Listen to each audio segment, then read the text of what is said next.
அமித்ஷா ராஜினாமா பண்றதாங்க சரி. யாராவது ஒருத்தர் வந்து பொறுப்பு ஏற்கணும். தர்மேந்திர பிரதான் எப்படி நீட் பேப்பர் லீக்குக்கு பொறுப்பேற்று ராஜினாமா பண்ணாரோ அதே மாதிரி வந்து போலீஸ் அத்துமீறலுக்கு பொறுப்பு வந்து அவர் தான் எடுக்கணும். பிரதமர் வந்து அவரோட துறையவாச்சும் மாத்தணும் குறைந்தபட்சம். அப்ப அந்த கோரிக்கை நியாயமானது தாங்க. ஆனா காங்கிரஸ் கட்சி எப்போ அதை வலியுறுத்துது? எப்பவுமே இவங்க வந்து அவங்க டிமாண்டை மாத்திக்கிட்டே இருக்காங்க. காங்கிரஸ்குள்ள இப்படி பல குரல் இருக்கும். மோடி அவர்களுக்கே வந்து அடுத்த பிரதமர் வேட்பாளர் வாய்ப்பு கிடைக்குமாங்கிறதெல்லாம் ரொம்ப சந்தேகம். மோடி அவர்கள் ஜனாதிபதி ஆகிறது அடுத்த பிஜேபி ஆட்சியோட அப்படிதான் பேச்சு இருக்குங்க. பிஜேபிக்கான வாய்ப்பு என்ன? வெறும் தொகுதி எண்ணிக்கை கூட்டுறதுனால மட்டும் அடுத்த வாட்டி ஆட்சியை பிடிச்சிருவாங்கன்னு நினைக்கிறீங்களா?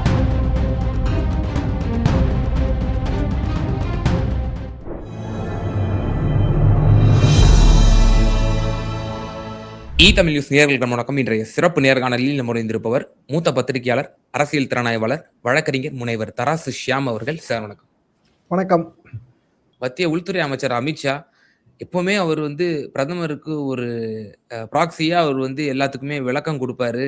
நாடாளுமன்றத்தில் ரொம்ப ஆக்டிவா இருக்கக்கூடிய ஒரு ஹோம் மினிஸ்டர். இந்த மான்சூன் செஷன்ல ஃபுல்லாவே ஆப்சன்ஸ். கடைசி நாள் பங்கேற்க போறாரு. நான் வந்து எல்லா கேள்விகளுக்கும் பதில் சொல்றேன் அப்படின்னு சொல்றாங்க.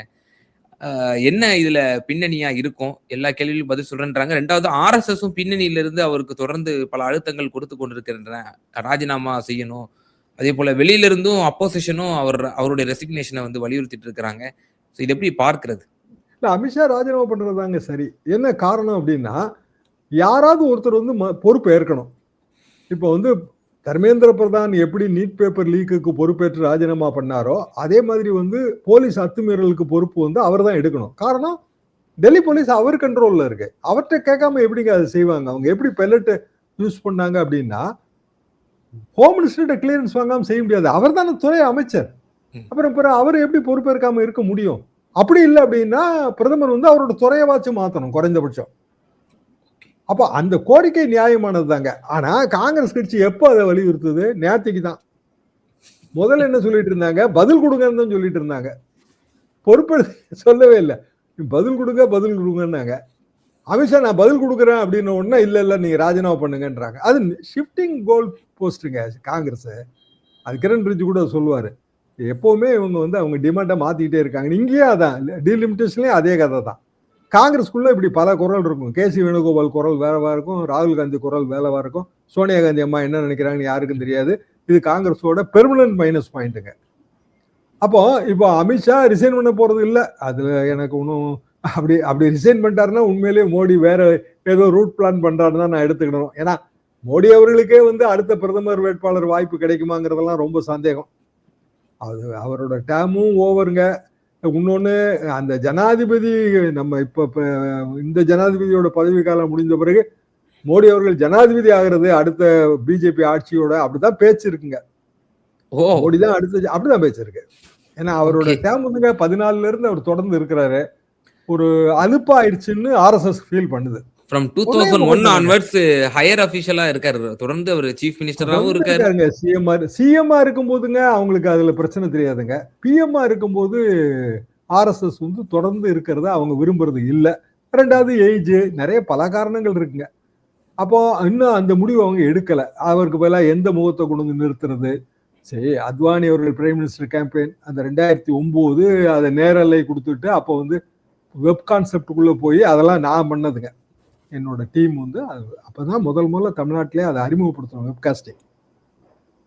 அப்போ அத்வானி ஜெயிச்சிருந்தாருன்னா டோட்டல் நிலைமையே மாறிடும்.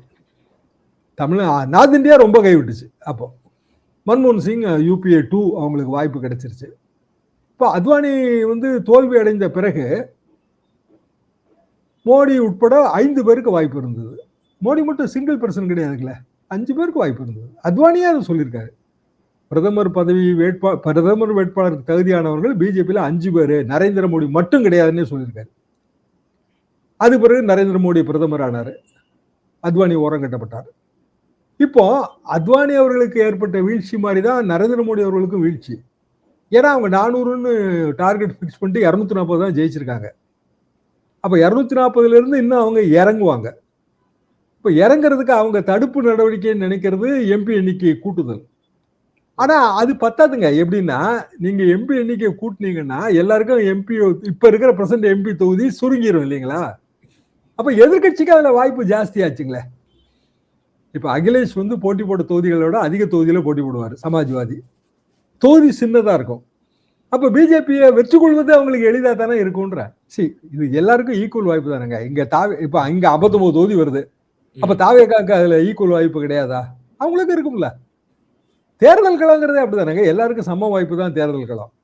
அப்போ அந்த கணக்கை போட்டு தான் சமாஜ்வாதி ஒர்க் பண்ணும். ஏன்னா எல்லாத்தையும் வந்துங்க பூத் வைஸ் டேட்டா இருக்கு. இந்த பூத்துல இவ்வளவு நமக்கு ஓட்டு இருக்குங்கிற டேட்டா எல்லாத்தையும் இருக்கு. அப்போ தொகுதியை மறுவரையறை செய்யும் போது இந்த தொகுதியில் இப்படி மாறணும் ஒரு கணக்கு இருக்கு. அதுக்குள்ள இந்த பூத்துகள் வருங்கிற கணக்கு இருக்கு. இதை வச்சு நமக்கு இத்தனை தொகுதி கிடைக்கும். கணக்கு ஃபெயிலியர் ஆகலாங்க. ஆனா கணக்கு இருக்கு. ஒரு கணக்கோட தான் எல்லாரும் நம்ம இதை அப்ரோச் பண்றோம். அப்போ சமாஜ்வாதி அப்படி அப்ரோச் பண்ணும்போது பிஜேபிக்கான வாய்ப்பு என்ன? வெறும் தொகுதி எண்ணிக்கை கூட்டுறதுனால மட்டும் அடுத்த வாட்டி ஆட்சியை பிடிச்சிருவாங்கன்னு நினைக்கிறீங்களா? அப்படின்னா இப்பவே நீங்க தேர்தலில் போட்டியே போட வேண்டாம். ஆனா அவங்களுக்கான வாய்ப்பு எந்த இடத்துல வரும்னு அவங்க நம்புறாங்க அப்படின்னா பிரதமர் வேட்பாளரை மாத்துறது மூலமா வரும்னு நினைக்கிறாங்க. பாருங்க, நாங்க ஃப்ரெஷ் ஃபேஸ், இவர் பேர்ல பிஜேபி ஆட்சி பேர்ல கரப்ஷன் சார்ஜ் எல்லாம் கிடையாது. இப்ப அமித்ஷாவும் கிடையாது, மோடியும் கிடையாது, எல்லாமே ஃப்ரெஷ் டீம். அதாவது இதே சங் பரிவாரனுடைய பல வலதுசாரி மூத்த சங் பரிவார அமைப்பை சேர்ந்தவங்க என்ன சொல்றாங்க, leader above the party Modi, அவருக்கு இந்த யார்ஸ்டிக்லாம் பொருந்தாது. இப்ப ஆல்ரெடி 75 இயர்ஸ் கிராஸ் பண்ணனா ஒதுங்கிருங்க அப்படின்ற மாதிரி ஒரு எழுதப்படாத ஒரு விதி இருக்கு. நஜ்மா ஹெப்துல்லா மாதிரியான ஆட்களுக்கெல்லாம் அது வந்து இந்த ஷரத்தை ஒதுக்குனாங்க. ஆர்எஸ்எஸ் சீஃபே அப்படி சொன்னாரு ஒன்ஸ் அப்பான் டைம். ஆனா அதுவும் கூட ஆனா மோடிக்கு அந்த யார்ஸ்டிக் கிடையாது. Because he is leader above the party அப்படிங்கிற அடிப்படையில் சொல்றாங்க இல்லையா. மோடியை விட்டா அவங்களுக்கு வேற யாரும் ஐகான் இருக்காங்க, இந்தியா முழுக்க ஒரு முகம் அப்படிங்கிற ஒரு கேள்வியும் வைக்கிறாங்க இல்லையா. அதனாலதான் மோடி ஜனாதிபதி ஆவார்னு நினைக்கிறாங்க. கரெக்ட் தான், லீடர் அபவ் த பார்ட்டி. அப்படின்னா ரொம்ப மோஸ்ட் ஃபிட் வந்து இந்திய ஜனாதிபதி பதவிக்கு அடுத்த 5 வருஷம் இருக்காது. சரி, அரசியல்ங்கிறது பல கணக்குகளால் ஆனதுங்க. அப்ப அது ஒரு 1000 கால் பூச்சி. எந்த கால் எந்த திசையில மூவ் பண்ணுதுன்னு எல்லாருக்கும் தெரியாது. நம்ம 10 காலை பார்த்துட்டு இருப்போம், இன்னொருத்தன் வேற ஒரு 15 காலை பார்த்துட்டு இருப்பான். எதை நோக்கி போகுங்கிற யூகம் தான் எல்லாமே. இந்த யூகத்துல பிஜேபி அதோட டவுன்ஃபால் தெரியுதுங்க, கண்ணுக்கு எதிர தெரியுது. ஆனா அதே நேரத்துல அவங்க வந்து அசம்பிளி தேர்தல்களில் பெரிய வெற்றி பெற்றிருக்காங்க. அதை நம்ம வந்து மறுக்கவே கூடாது. இப்ப இன்னைக்கு வந்து பிஜேபிக்கு அரசியல் சாசன திருத்த மசோதா கொண்டு வருவதற்கான நம்பிக்கை எதுல வந்துச்சு? திரிணாமுல் காங்கிரஸ் பிளவுல வந்துச்சு, மகாராஷ்டிரால ஏற்பட்ட மாறுதல்கள்ல வந்துச்சு. எல்லாமே வந்து எதிர்கட்சிகள் உடைஞ்சு பிஜேபிக்கு ஆதரவு கொடுக்குது. அப்ப இன்னமும் 30 தான் தேவை, 20 தான் தேவைன்னு வரும்போதுதான் திமுக வந்து ஆதரவு கொடுத்துருமா இல்ல சமாஜ்வாதி ஆதரவு கொடுத்துருமா நம்ம பேசுறோம். இதே பழைய நிலைமை தான் அப்படின்னா பிஜேபி இந்த பேச்சுக்குள்ளே வராது. தோக்க போற மசோதாவை திருப்பி கொண்டு வருவாங்களாங்க. ஒரு தடவை தோத்தது ஒத்தாதா மீண்டும் மீண்டும் அந்த தோல்வியை சந்திப்பாங்களா? அது சந்திக்க மாட்டாங்க. ஃபுல்லா அஷ்யூர்டா இல்லாம செய்ய மாட்டாங்க. அப்படி அஷ்யூர்டா இருந்திருந்தா இந்நேரம் கொண்டு வந்துருப்பாங்க. ஸோ பார்லிமெண்ட் செஷன் முடிஞ்ச பிறகுதான் பிஜேபியோட ஆட்டமே ஆரம்பிக்குது. அப்படிதான் நான் நினைக்கிறேன். இறுதியான ஒரே ஒரு கேள்வி. ஆர்எஸ்எஸ் சீஃப் மோகன் பகவத் லாஸ்ட் வீக் ஒரு ஸ்டேட்மெண்ட் விட்டிருந்தாங்க. அது நேரடியாக பிரதமருக்கும் உள்துறை அமைச்சருக்கும் பிஜேபிக்கும் ஒரு மெசேஜ் கொடுக்குதா அப்படிங்கிற ஒரு கேள்வி. ஜென்சி ஜென் ஆல்பா அவனுடைய போக்கு கொஞ்சம் வேற மாதிரி இருக்கு. அவங்களோட வழிகளை பகிர்றாங்க. அவங்கள தீவிரவாதிகளோ அப்படிப்பட்ட சார்ஜஸ்லாம் நீங்க வந்து ரிமார்க்லாம் நீங்க குத்தாதீங்க. அவங்களோட வழிகளை கேட்டு நீங்க அதுக்கு ஏதுவாக நீங்க செயல்படணும் அப்படின்ற மாதிரி ஒரு அறிவுரையும் கூறியிருக்கிறத பாக்குறோம். ஸோ ஆர்எஸ்எஸ் சீஃப் இப்படிலாம் வந்து அறிவுரை கூறுறாரா அப்படிங்கிற ஒரு கேள்வி இருக்கு. அப்போ அவரு ஆர்எஸ்எஸ் கணிச்சிருச்சா பிஜேபி ஹெட்டிங் டுவர்ட்ஸ் ஒரு சரிவை சந்தித்துக் கொண்டிருக்கிறது அப்படின்னு சொல்லி அதனுடைய எதிரொலியாகத்தான் இப்படி ஒரு அச்சமூட்டி எச்சரிக்கும் விதமாக ஒரு ஸ்டேட்மெண்ட்டை வந்து ஆர்எஸ்எஸ் சீஃப் வந்து விடுறாரா? வரவிருக்கிற மாற்றங்களுக்கான ஒரு முன்னறிவிப்பு தாங்க அது. இப்ப மோகன்ஜி பாகவத்தும் அவரும் வந்து சென்ஜியை கவர்றாரா, சென் ஆல்பாவை கவர்றாரா? சென் ஆல்பாவை இங்க ஸ்டாலினே கவர்லீங்களே. இங்க மாற்றம் ஏற்பட்டிருக்கா ஏற்படலையா? ஆமா. அப்போ நீங்க அவங்க என்ன விரும்புறாங்கன்னு தெரிஞ்சுக்கிட்டு அரசியல் பண்ணணும், அது சரிதான். ஆனா மாற்றங்கள் வரும்போது தலைமை மாறினா அது வந்து கொஞ்சம் ஈஸியா அக்செப்டபிளா இருக்கும். இப்போ ராகுல் காந்தி யாருக்கு அப்பீல் பண்றாரு? ஏன் வந்து சோனியா காந்தி ஆக்டிவ் பாலிடிக்ஸ்ல இல்லாம போனாங்க? ஏன்னா திருப்பி ராகுல் காந்தி வந்து சென்சிக்கு அப்பீல் பண்ணுவாருங்கிற நம்பிக்கை தான். ஆனா இப்ப என்ன காங்கிரஸ்குள்ள என்ன பேச்சு வருது? இல்லங்க ராகுலோட கூட பிரியங்கா தாங்க பெட்டரா இருக்காங்கன்னு பேச்சு வருதா வரலையா? ஏன்? ஏன்னா இதே பிரின்சிபிள் தாங்க. அண்ணா ஆட்சிக்கு வரும்போதுங்க நாங்களும் அதே தானங்க, சென்சி தானங்க. நாங்களாம் பிறக்கும் போதே வயசானவர்களா பிறந்துட்டோமா என்ன? நீங்க இன்னைக்கு விஜய் படத்துல வந்திருப்பாங்க, நாங்க எம்ஜிஆர் படத்துல வந்து அதை தாண்டி என்ன வித்தியாசம் இருக்கு? வார்த்தை கிடையாதுங்க. சென்சி வார்த்தை இப்ப வந்தது புதுசா இருக்கு.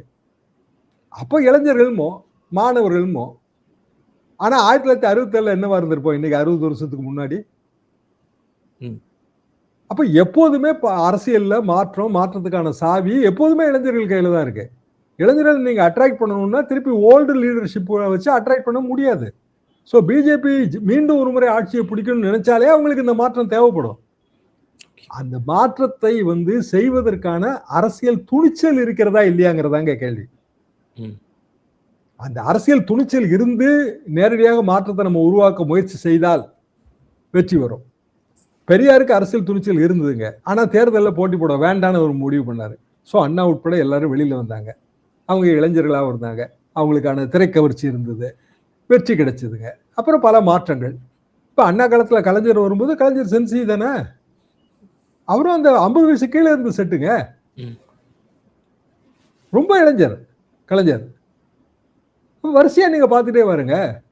ஸ்டாலின் தாங்க கொஞ்சம் வெயிட் பண்ணி கொஞ்சம் அதாவது கலைஞர் காலத்துல அவரு அரசியலுக்குள்ள வந்துட்டாரே தவிர முதலமைச்சர் ஆகும்போது அவர் வந்து வெயிட் ஆயிடுச்சு. பட் அதுக்கு ட்ரெயின் பண்ணிட்டாங்க. சரி 96ல அவர் மேயர் ஆயிட்டாருங்க. அவர் மேயர் ஆகும்போது எங்க இன்னைக்கு தேதிக்கு 30 வருஷத்துக்கு முன்னாடிங்க மேயர் அவரு. அப்புறம் அமைச்சர், அப்புறம் துணை முதல்வர். உதயநிதி நேரடியா துணை முதல்வர். ஆனா அவரும் அந்த 50 இயர்ஸ் ஏஜ் குரூப்ல இருக்காரு. இப்படி நீங்க இந்தியா முழுசும் இப்படி பார்க்கலாங்க. நமக்கு தெரியாம கூட இருக்கும். மாநிலங்கள்ல யார் யாரு பிஜேபியில யாரு அடுத்த செட்டுங்கிறது நமக்கு தெரியாம கூட இருக்கும். ஆனா ஏதோ ஒரு வகையான மாற்றம் வரப்போகுது. மோடி, அமித்ஷா 2 பேருமா மாற்றப்படுவார்கள் இப்படிங்கிற பேச்சு தலைநகர் வட்டாரங்கள்ல இருக்குது. நிச்சயமா சார். பல்வேறு விவகாரங்கள்ல எங்க நேயர்களுக்கு ரொம்ப தெளிவா உங்களோட கருத்துக்களை பண்ணீங்க. ரொம்ப நன்றி.